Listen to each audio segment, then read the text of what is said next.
A caccia di dinosauri.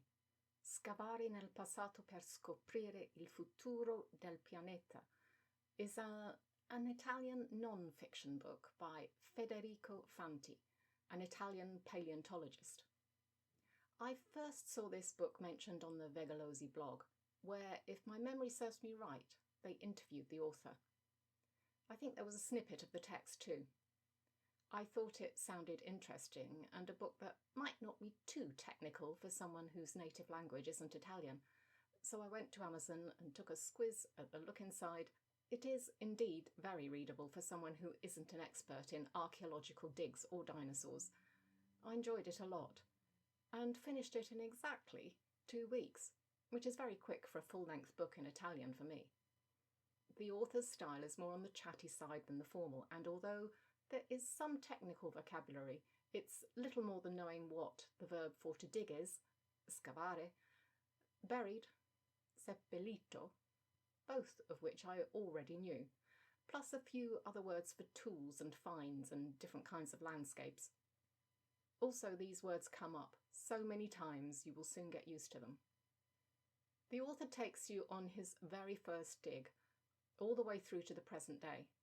There are highs and lows, freezing temperatures and burning sun, and at times more than a little dose of danger. This book is also a mine of colloquial phrases which I loved. Some I already knew, others I could guess, but checked to make sure. And then others that weren't in the least bit guessable.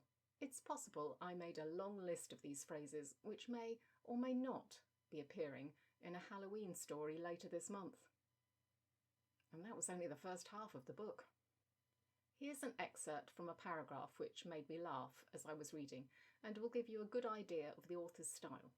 Someone else on the dig is cooking a celebratory Italian meal for the group, and Federico, the author, is looking on. Passa un quarto d'ora, poi mezz'ora. A quarter of an hour goes by, then half an hour. Il paleontologo chef intanto mescola la salsa ai peperoni, ignorando la pasta, e trascurando anche la possibilità di aggiungerci almeno un po' di sale. Meanwhile, the paleontologist chef mixes the pepper sauce, ignoring the pasta, and ignoring even the possibility of adding at least a little salt. Quando la pasta arriva a 45 minuti di cottura, non riesco a trattenermi. Non ce la faccio più. Scusami, ma credo che la pasta sia pronta. When the pasta has been cooking for 45 minutes, I can't stop myself. I can't do it anymore. Excuse me, but I think the pasta might be ready. Lui aggrotta la fronte, sbircia nel barile, scuote la testa. No, ancora no. La pasta è pronta, quando l'acqua evapora tutta. He frowns, takes a look, shakes his head. No, not yet.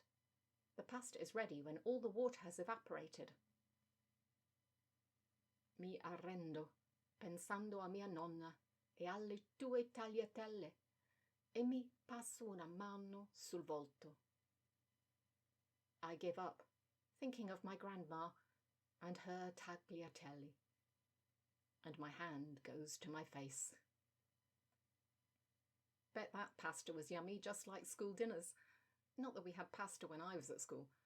We just had soggy cabbage and liquid mashed potato instead. Anyway, if you're looking for an easy-to-read and enjoyable non-fiction book in Italian, you might want to try this one out. I'm definitely going to search out more non-fiction books, so look out for those videos in the future if you're interested.